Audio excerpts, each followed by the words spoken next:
Coming up on this episode of the Elite Recruiter Podcast. Because you've built the content and because you've interacted, because you show your face constantly, do you think that's had an impact on the sales cycles with your clients? Oh yeah, totally. Yeah, 100%. 200%. Why? And sometimes I see that when I work with founders, I'll give them advice that I don't follow myself.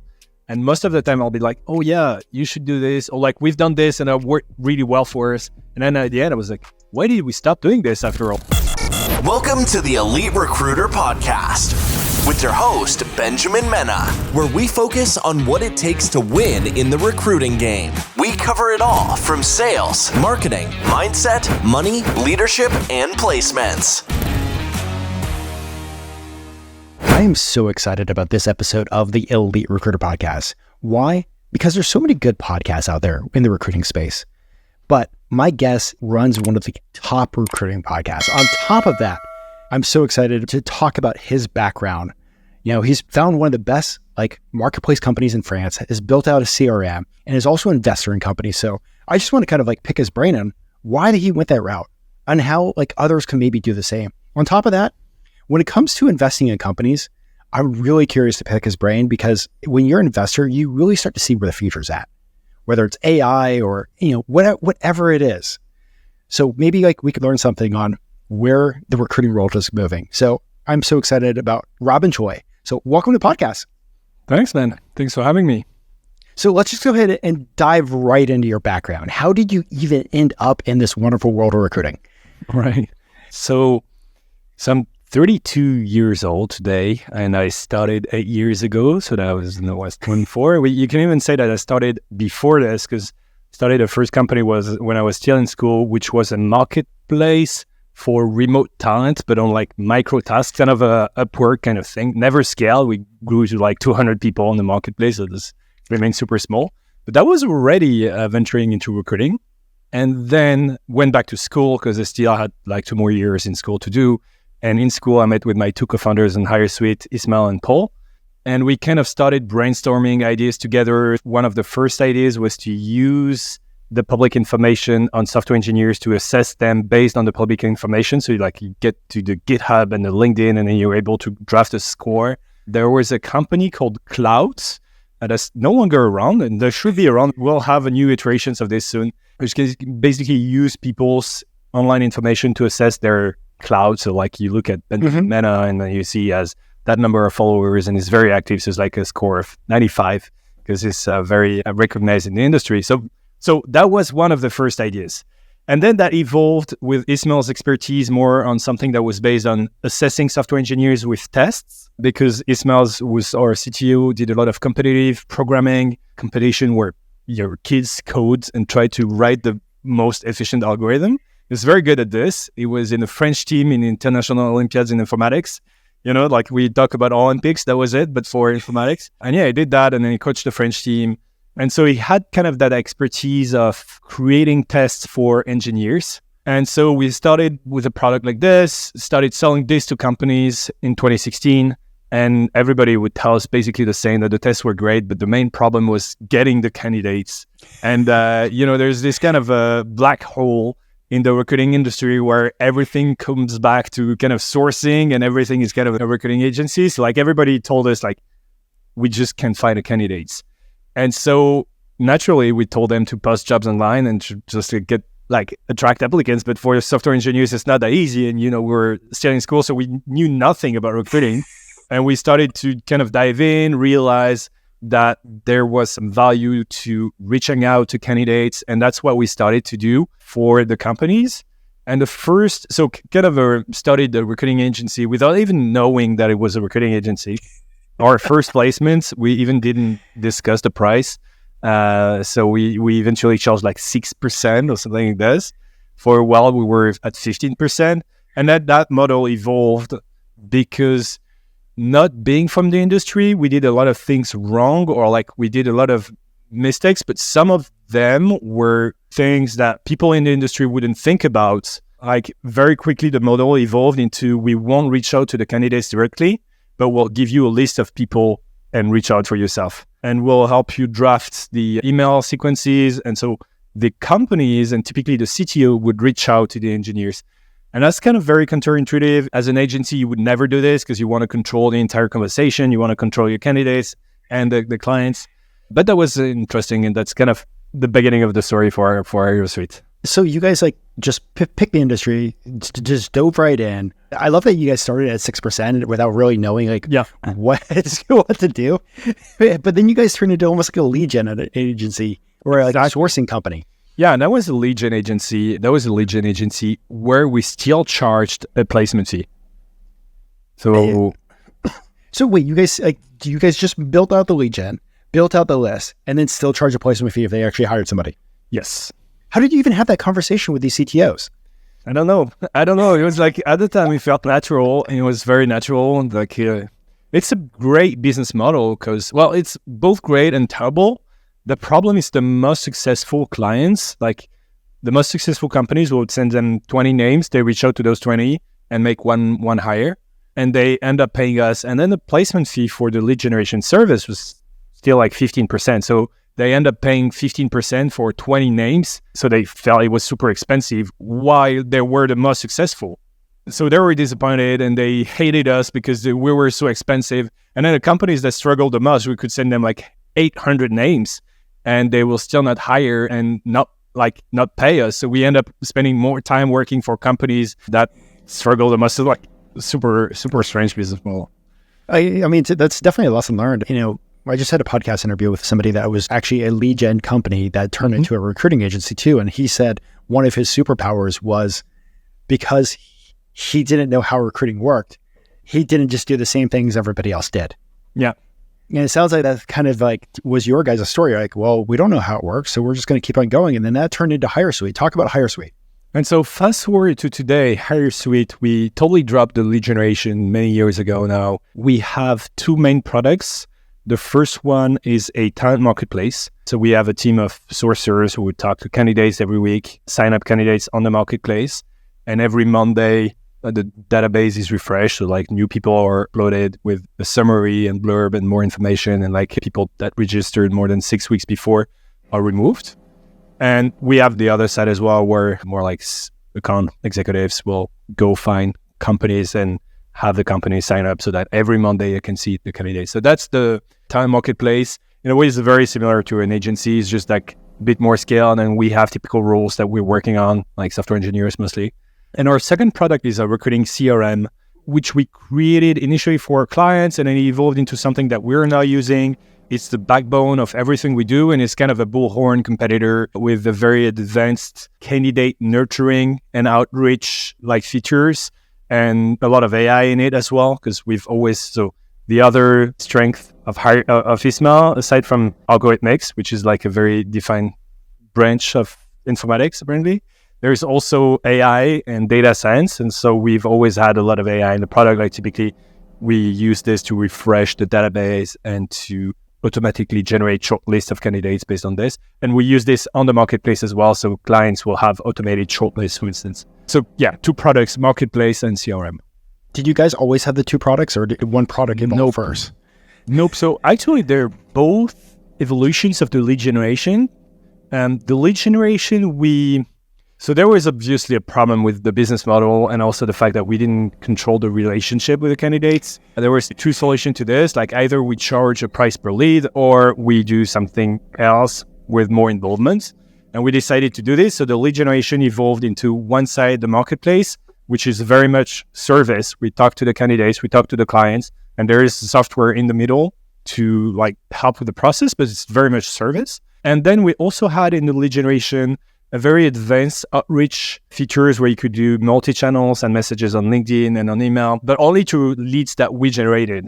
And so like, let's just use that software component and give that to companies so they can find their own leads or find leads in their ATS or import CSVs and basically manage their candidates database there. So the lead generation product evolved into. Because you guys took like the marketplace approach when it comes to like having a recruiting agency, and I'm seeing a lot more of that, since the early days of like Hired and Vettery as like the gorillas in the space. For a recruiting company that's actually looking at that marketplace approach, what advice would you have for them to try to create something like that? I don't think that this model has proven to be superior to the traditional agency model. So my advice would be don't do this. Stick with... So the problem with this is it works at scale. So it works at scale, but often there's also another effect in recruiting where it's very good to be highly focused, highly specialized, and to be in a niche. And like if you want to do a marketplace for government contractors, for instance, there's just so many clients and so many candidates that you can connect together. And if you do a marketplace, you're going to charge less per placement. So you got to make more placements. But if you're constrained in terms of placements that you can make, then you might as well add as much value as possible and just charge as much as you can for each placement because you're actually constrained in placements. So it's better to add more value and to work on fewer recs than just try to do more recs and work on a bigger volume. Except it for some industries or verticals where there's a lot of people and where you can't add that much value anyway, like temp staffing, for instance, is something that's more suited to marketplaces. But, I don't think we're not much more profitable than a recruiting agency that would be focused on software engineers on the marketplace. So it's kind of the same base economics. Okay, so the same basic economies, but you guys also spend a lot more money on software on the back end. And yeah, exactly. That's the thing. You kind of also have costs and you have to build your product. And then it's, yeah. I would say it's an interesting model, but don't hope that it's going to be the holy grail. It's probably better to just keep doing what you're doing and improve what you're already doing, because if you go somewhere else, then you'll lose some years in the meantime. And probably in the end, you'll reach out to the same, at high level, the same, basic company, right? Well, and it's kind of just before we jump away from that, what were some of the biggest lessons that you guys learned while building the HireSuite marketplace? So one of the big lessons, and again, we didn't work in recruiting before. So the first time that we worked with a client, they told us we're looking for this person, and we'd just say, yes, sir, and go and find the person. What we came to realize is a big part of the value, and also why there's so much value in recruiting agencies, is most of the clients' expectations are unrealistic and they need to adjust their expectations at some point. And in the end, that was so frustrating in the first years, because they would tell us, we're looking for a software engineer with 10 years of experience and who knows that language. And then 6 months later, they'll just hire an intern, who knew nothing about the language, much younger. And so one of the big learning is don't necessarily take everything, certainly don't take everything you hear for granted. Always challenge, never assume, and also try to understand the underlying need and the underlying pain, and try to solve for that pain instead of just executing what people tell you to do. And that's where there's way more value, and that's where you're able to actually help people who wouldn't have hired otherwise. I used to think that the big value add for an agency or a recruiter was to find a kind of a hidden person, diamond in the rough, and go on those hidden networks. And now I realize there's much more value. There is this, obviously, if you can find a person that a client wouldn't find and they're exactly perfect for the role and they're open to chatting with them, obviously there's value there. But there's also a ton of value in coaching the client, adjusting their expectations, and doing the same for the candidates. A candidate it's not exactly their dream company on paper, but you think it could be, and you think they're overlooking something, then you have to coach them, and this is where... So that was my biggest learning. I mean, that's definitely the recruiting industry is one of those businesses where it's just weird, where you really have two people that you're selling to. Yeah. It's not like you're just selling a widget and cool, awesome, thank you for buying, goodbye. You're selling to a human being here, and then you're selling to another human being right there. Right. And they have moving expectations. And also the other thing is, during the first call, the client or the candidate will tell you something. And if you don't ask the same question 2 weeks later, then you won't learn that it totally changed, right? They're looking to you. That happened again this week with HireSuite. A client replied to a shortlist saying, none of these clients master this specific technology. And then the person at HireSuite was like, oh, I thought you were open to people learning that technology. So has something changed? Oh, yeah. Something has changed since last week, right? So you got to always be asking, because things will change and expectations will change. Yeah, the choice of changing expectations. Right. Well, it's frustrating until you realize that it's actually why you're getting paid, basically. Right. That is true. I deal in the government space, so not only the client changes their mind. The government changes their mind on what they need. So they do as well. I was wondering, because there's like long-term contracts and I guess like regulatory expectations as well. But these also change our mind a lot. Oh yeah, there's many times where the government's like, we don't need that anymore. Well, like we need to do a quick little contract adjustment, and then you're like, but I just spent the last like month and a half building out the perfect person for this new team and this new program. Yeah. Well, okay, so you guys are like have been on the forefront of AI for a while. Mm-hmm. And I know everybody's talking about AI. You've been involved. You've hosted actually a few AI summits yourself. You're actively involved in AI. What do you think is going to be the impact of artificial intelligence within the recruiting space? So I think one of the impact will be, and we're already seeing this, is there's going to be much more noise at every level. So more candidate applications that are generated with AI, more outbound messages from recruiters that are generated with AI. And, we start seeing the kind of AI-powered recruiters. Same in sales. There are AI SDRs that are basically companies that just blast the entire market with somehow personalized messages. So I think there's going to be much more noise, and we're already seeing this, which will decrease the reply rates to outbound messages, which will be one of the biggest impacts. And as a result, it means that if you want people to keep replying to your messages, either candidates or clients, then you got to somehow invest even more on the human side and invest on your brand and invest on like what we're doing here, right? Like show your face and show your voice and that people can relate to you, because this is where you'll have the biggest impact on the reply rate, and not just hoping that a AI-powered recruiter will just blast the market and get those candidates for you. Because if everybody does this, then we're back to square one. So I think that's going to be one of the big impacts.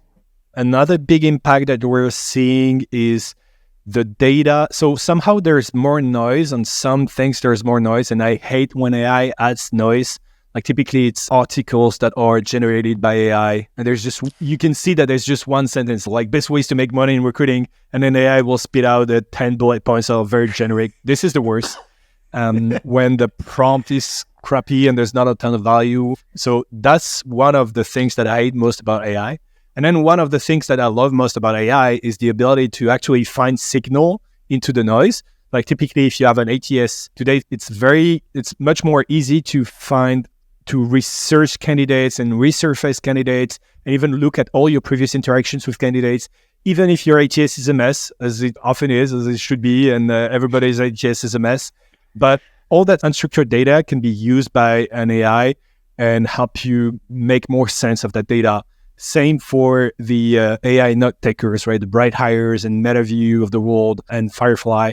Now you get that all those conversations, and you can extract much more data and much more information from all those conversations. So more noise on one end, which means you got to find other ways to add signal, and that's going to be with your brand and with putting out content and showing your face. And then on the other end, more signal as well, which makes more like data that used to be like totally unusable and make it more valuable today. What do you think? My head's all over the place when it comes to artificial intelligence and recruiting. I think it also depends on like how far in the future that we're looking at. I hear stories of, people talking about AI just taking over all the recruiting functions. I also say at that point in time, AI is probably taking over every job function, and we should be in trouble in a different way. Right. Yeah. Like just AI and recruiting is not the issue anymore. But it's one of those things, like it is generating so much noise. And that kind of goes into my next question is like, you talked about being authentic. You talked about building content. You talked about showing your face. Like it's 2024 going into 2025. How should recruiters make content? That's a great question. There's tons of ways to do it. Obviously, there's like LinkedIn posts, there's podcasts, videos. I think one point is just show yourself, at least have a clean LinkedIn profile, interact with people on LinkedIn. That's kind of the basics. Just make sure that you're connecting. I know you did an awesome podcast with Clark from the Digital Recruiter as well. So it's going to be the elite recruiter, the modern recruiter, the digital recruiter. And you mentioned how it's kind of the basics should be that every week you're connecting with people in your niche. If you work in government contracting, there's like, again, so many people that you can reach out to. So like every week, make sure you're connecting with them on LinkedIn, show your face, send them a few messages. It doesn't have to be like create a podcast or create a YouTube channel. But I think even micro interactions where you show you're an actual human and then people can see and just have like 1 or 2 years of experience, background interacting with you, when you're reaching out to them, they're much more likely to reply that's just like an AI recruiter that they never heard of because they don't exist. Yeah, I don't think everybody has to create a podcast or everybody has to create a YouTube channel or whatever, but at least be in that dynamic of like showing your face and interacting with people on a human level. You just said something about like 2 years. And I know like building content is a long game, but because you've built the content and because you've like interacted, because you show your face constantly, I think you post multiple times a week from watching you. Do you think that's had an impact on the sales cycles with your clients? Oh yeah, totally. Yeah, 100%. 200%. Why? Well, you get more inbound, and then when people are already chatting with you, they're more likely to convert. And they, like every time people will mention the podcast or mention something and they trust you, it's like back to trust, right? They trust you more. And so they're more likely to enter in a business deal with you because they know you're going to hang for a few more years. You're still going to be here. They can trust you. Other people have trusted you. It's a lot of social proof. There was this experiment in a newspaper in a school in the US. I don't remember which it was, maybe like Harvard or something like this. And at the end of the newspaper, every day or every week, they would show a Chinese character. And at the end of the year, so like random thing, and at the end of the year, they surveyed the students with a list of characters and asked them if they were more likely to be positive or negative. And I realized that the characters that happened the most, like that happened like 10 times during the year, were more likely to be seen as positive. And the characters that maybe never happened were more likely to be seen as negative. And they had no idea what was the underlying concept. It's just like a science. And just because you're exposed to something more, then it gets more familiar and then you're less afraid and then you're more likely to judge it as positive. The same, like if you see a person's name on LinkedIn every week for 2 years, then you feel like you know that person, right? I listen to podcasts and I'm sure if I saw the person in real life, I'll be like, oh, that's me, it's Robin Choy. But the person doesn't know me, but I feel they're a friend, right? Like, so the more you're exposed to someone, the closer you feel to them. Oh, that's awesome. I hated content for years. I think I've been on LinkedIn for almost 2 decades. I hated posting. I was like, I'm a recruiter. I'm paying for LinkedIn. They should like shoot my jobs that I'm posting as the number one most important thing. Like us recruiters are paying LinkedIn billions of dollars. And then I finally just gave up. And about a year ago, I was like, maybe I should like write something at least once a week. and how did that work out for you? I mean, I talk about this constantly, the accidental brand. That's the thing, right? Like it doesn't have to be that huge thing. And I like also that when you talk about your podcast, you say you do it mostly for yourself initially. And then the initial goal was to record 100 episodes. And like if you get to 101 episode and you're still the single person to listen to them, you're still happy and that's still a success. And I think that's the right mindset. And it's way less intimidating than just like, oh, I'm going to create that big brand and it's just like put yourself out there, show what you're doing. If you talk to someone, might as well just record it and post it as a podcast. And that's it. And then it compounds because now people that listen to the podcast for 3 years, they know about you. And when you send them a message, I'm pretty sure that you'll get incredible reply rates. Because there's just like, this guy's legend. He's an actual person. He's not an AI. That is true. Attention recruiters, meet PeopleGPT by Juicebox, the AI-powered tool revolutionizing talent sourcing. Simply describe your ideal candidate in plain English and let PeopleGPT handle the rest. It creates the search and assesses profiles, saving you time and effort. Trusted by over 400 companies, from boutique firms to Fortune 500 giants, PeopleGPT is transforming recruiting with generative AI. Ready to upgrade your recruitment? Visit juicebox.ai and use code ELITE20 for a 20% discount. PeopleGPT, smarter sourcing, better hiring. We're going to jump over to another part. We're really going to talk about investing. So, you're seeing what's out there. I'm sure you're seeing tons of pitch decks. You're seeing like what could impact the recruiting industry. First of all, like what do you see out there? Or let me take a step back. When you're investing in companies, what are some of the biggest things that you're looking for? So yeah, now for context, I'm doing much more angel investing and I invest in technology companies, so not necessarily recruiting companies. It can be like HR or recruiting technology companies, but don't have to be. Then I invest in very early stage. So the number one thing that I look at is the team, like the team dynamics. So basically what you want to do when you invest, especially early stage, you just want to make sure that the company doesn't die in the next 2 years. One of the main reasons why companies die is because the founders don't get along or like are not able to work together. So that's super important. So that's one thing.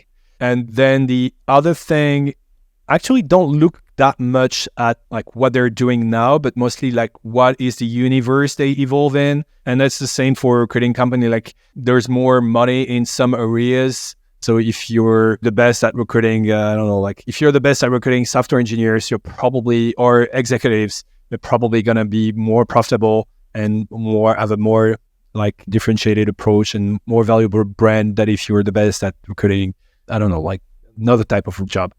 So the market is so important. And that's also something that I realized for us, like most of our lifetime, we served early stage companies, startups, tech companies, and now the CRM we're selling much more into staffing companies. But there's a lot of seasonality. You know, when the rates are low, there's a ton of early stage companies, lots of fundraising, lots of companies hiring software engineers, and there's like everybody's struggling. And so that's great. And all our competitors and ourselves were doing great. When the rates are higher, suddenly there's no more money in the ecosystem and everybody drops. And so the underlying market is so important. That's more this that I look at, like what's the underlying market, than really what are you doing today? Because what you're doing, you can change. The market is much harder to change. You can still change, but it's harder. And the third thing is kind of what's the defensibility. And especially in recruiting, it's very easy so there is a pattern in recruiting where it's kind of easy to start doing a few $100,000, a few $1 million in revenue per year, but it's very hard to scale from this. So like how scalable can that be and how defensible it is? And it's usually like what's kind of the lock-in effect that you have with your clients. And that's the same for every industry, especially in early stage. It can be very tempting to invest in companies that have a revenue that's very early and grows fast as well. But some of these companies just don't scale after that and hit a glass ceiling and are stuck there. And that can be a trap as well. From an investor point of view, like, and when you're the company owner, you can have a great company that's capping a certain revenue and still profitable, and that's a great company. But for an investor, it won't necessarily be the like best fund returner or like portfolio returner.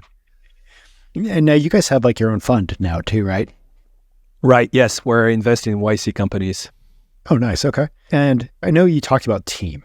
How can you, like, you're looking at the deck, you're looking at the investor pitch, you're looking at the conversations. And I think this is also something for recruiters that are important to hear also when they're looking at a co-founder. How are you able to so quickly assess the team and if their team is actually going to make it? Frankly, I wish I was able to do it so quickly. So like for now, we'll see. You know, it's always a few years. There are some techniques. Basically, what I'm trying to do when it comes to investing is to replicate the structured interview way.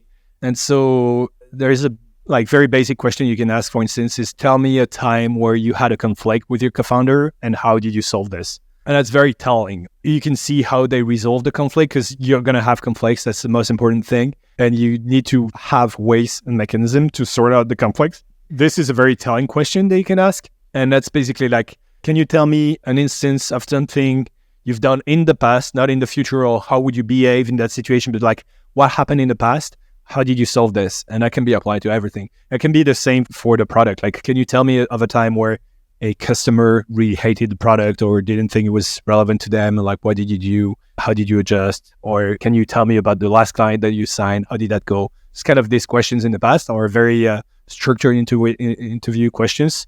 And you can score on a scale from 1 to 5 and add comments. Yeah, I'll tell you in 10 years. We'll see. It's a bit early. And one of the fun things about recruiting is like we're, most of the time a pretty good profit margin industry. Now, if you're looking at and you're interested / looking at investing in companies, what's the best way to go about that? Is it to find a fund or is it to go and find companies to try to invest in at the angel stage? So the cool thing is if you want to invest, and I'll be talking about technology companies because that's what I know. Like if you want to invest in brick and mortar restaurants and stuff like this, I don't know nothing about that. But if you want to invest in technology companies, you got to find a way where you have more signal and more information than the rest of the market. So it can be a friend that you really trust or a friend, and you trust them and kind of want to bet on the person.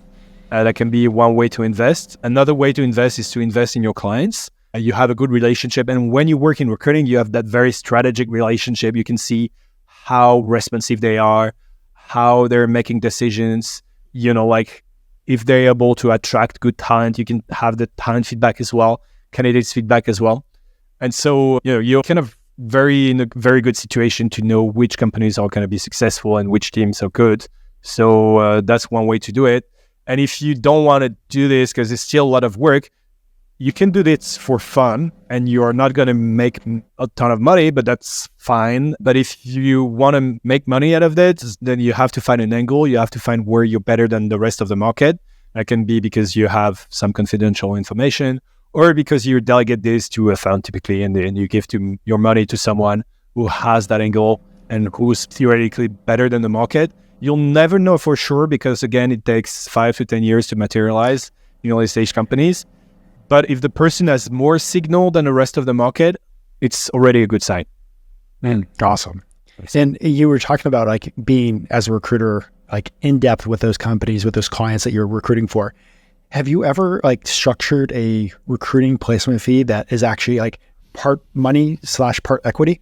Nope, I haven't. I know some companies do. That's very smart. But yeah, no, we haven't done this. Okay. Yeah. That's like the equity doesn't pay the bills and the salaries and I know. Yeah. So that's the thing, right? Like it's got to be on top. So yeah, we haven't done this. Okay. Have you? Well, before I haven't yet. No, but I was just curious, especially since you're in the tech space. Well, before we jump over to the quick fire questions, is there anything else that you want to share about HireSuite, your background, how you got into recruiting, or even investing?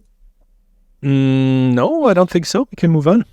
I'll just say that I think you're sounding like a way better investor than me. I think I'm about 90 companies on republic.co and not doing good. That's the thing. The problem with this is like you don't have an angle on the market. Like you're not better than the market, so you're going to just perform as well as the market, which is the tech startups market in the US is still a good underlying asset on which to invest. Still about slightly more profitable than the S&P 500. But yeah, broadly in investing, at least you invested in 80 companies, which is good because you diversify your risk. The worst is to kind of invest in 3 and then invest a ton of money in each. And that's like the worst thing. So what's your return for now? 2 of them have gone public. I mean, small returns, like they're small investments, but it's been fun to watch some of them have turned into a complete shit show. Some have turned into lawsuits, like founders fighting each other. So it's really just been semi-fun / like, huh. Yeah, it's interesting. It's good. And also think that even if you don't make your money back, you're learning a lot in the process. You see a lot of the inner workings of the many different companies. So it's still useful. And sometimes I see that when I work with founders, I'll give them advice that I don't follow myself. And most of the time I'll be like, oh yeah, you should do this. Or like, we've done this and it worked really well for us. And then at the end I was like, why did we stop doing this after all? Like that worked for us. Why did we stop doing this? So it's also good to do this. And it's a better way to, at least more, the odds are in your favor as opposed to like sports betting or other ways to spend your money. So it's like you're learning along the way. That is true. Like when it comes to sports betting, I know nothing about sports, but at least I can look at the pitch decks and the cap tables and all that fun stuff and be like, hey, at least I'm making more of an educated choice. But jumping over to the quickfire questions, what advice would you have for a crew that's just getting started in our industry this year on how to succeed? Playing the long-term game, like start investing in and be like, okay, what can I do now that will be helpful in 10 to 20 years? So talk to people, stay super cool with everyone, respect everybody, be reactive with any clients, prepare for the next 10 years, and start building out your brand. If you can do micro things, a post here and there, and start connecting with people. Every week you grow your LinkedIn network, stack compounds, and then go to events and meet people. Don't try and hack it. Don't try and think like very short term and whatever is going to happen in the next 12 months, but more like longer term. And longer term, it means that your competitors could be your next boss, that people you hate today could be your next boss, that maybe you're going to join one of your clients' company. So there's so many things that can happen. You got to keep all your options open. Great advice. And the same question, but for people that have been around the block, 5, 10, 25 years, like based on what you've seen, what advice would you give to them to keep on seeing success? Great question. I would say the hardest thing for people that have been around for a long time is you get tired. Recruiting can be super repetitive. It's hard. You get a lot of disrespect from everyone, from clients, from candidates. So find ways to keep on enjoying the game. And one way to do this is to keep on learning and go to industry events as well, meet with peers, join groups, join communities, because that makes the work so much more fun. So you already know how to do your job. You just have to keep on enjoying it. And that's what's going to make the next 10 years very enjoyable. Awesome. I want to hear your answers to those questions. Maybe another day, Robin. I'm interviewing you. When it comes to like a rec tech founder, if somebody in the space is listening to this, that they're building a tech company within the recruiting space, what's the number one piece of advice that you have for them? Depending on what you want, just make sure that a company can scale. If you're fine with building a company up to several millions in revenue, like 5 to 10 million, then like a lot of people can do this. It doesn't need to scale a lot, but it's so much harder to scale a company beyond this. And so you have to have a plan on how you're going to scale this, because understand that a lot of companies just stop growing in recruiting at an early stage compared to other industries. And that's fine. But, if you're raising a ton of money, that's what happened with Hired. Like Hired raised a ton of money. In the end, they got acquired by Vettery. I don't think they had a very good return for the investors or for the founders, who had both, by the way, left in the early days. But it would have been a very successful company if they only had raised like $1 million. Didn't they raise something like 100 million and then get bought for 100 million?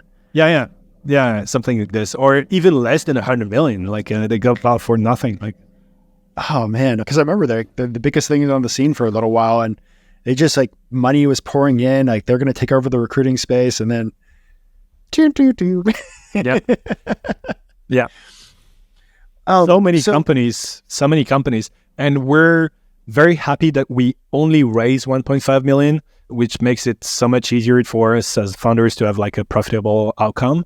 But if we had raised 100 million, then like you need to return at least 100 million to start making just $1 as a founder, and starting a recruiting company for more than 100 million is hard. Oh yeah, absolutely. Well, and Hired raised 132 million. I'm checking now, 132. Oh, so it was like a negative return. Yeah. Okay, so you have a super successful podcast in the recruiting space. You talk to people constantly. You're talking with customers and clients and recruiters all the time. I'm sure you have recruiters that are constantly reaching out to you with questions, asking for advice. Out of like all those like conversations that you have, is there a question that you wish those recruiters would actually ask you? And if so, what would be that answer? I'm not sure, like I feel people are very curious and ask a very wide range of questions, from like, how am I going to use AI or this type of software, to how can I build a brand, to how can I be more strategic, how can I be better at closing? We've covered so many different topics with the Modern Recruiter. It's very wide, and there is something in there for founders, for professional recruiters, for agencies. So like, I don't think I've ever had it's a very hard question, which I like. I don't think I have an answer to this, because I get so many different questions. And actually, that's one thing. I haven't been around for so many, like I've just been around for 8 years in the recruiting space. I don't know how it was 20 years ago, but I feel we're in a moment in time where people are super eager for knowledge and for learning and new technology and trying stuff. And that's pretty cool. There's like, even the podcasts, there weren't that many podcasts, or there hasn't been that much content for recruiting. And now we have so many different options, and people can hear what's happening in other companies. So yeah, what could be an answer to that question? That's hard. Every now and then, I'd like to ask that, just because like sometimes like, I wish like somebody would ask me like how hard it is, or just something of that nature. And you never know the answer that you're going to get. And this is kind of, definitely a question for you as a founder, especially in the recruiting space, especially in the tech space. Like, being a founder and starting a company is hard. Yes. Not every day is sunshine and roses. How do you make it through those days where you have like a tough week or a tough month? Like, what do you do? That's a good point. And there are cycles as well. Like, I've noticed that people have this cycle at like 4 to 5 years, and then another one at like 7 to 8 years, about where I am today. The key is to find new things that excite you. Like for us, typically at about 4 years, at the 4-year mark, we expanded to the US, went through Y Combinator, started the podcast. So kind of start doing new things that excite you and look forward to something, because the day that you stop looking forward to something, then gotta be much harder to wake up in the morning. And also surround yourself with people that give you energy, because they're positive and optimistic, but also because they're launch new projects and want to teach you new things. Like at the same again at about the 6-year mark or 5-year mark, we hired a guy that was an intern initially, and that helped us scale on social media and on LinkedIn. This guy was super instrumental in growing my presence on LinkedIn. And then that was a snowball effect where I got to talk to more people, get better guests, and made it more enjoyable as well. That's awesome. This kind of goes into the next question that I have. So like you've had tons of ups, it sounds like, but I'm sure you've also had tons of downs. You've had tons of conversations. If you could go back in time and have a conversation with yourself and you and your co-founders, when you guys started HireSuite, what advice would you give yourself?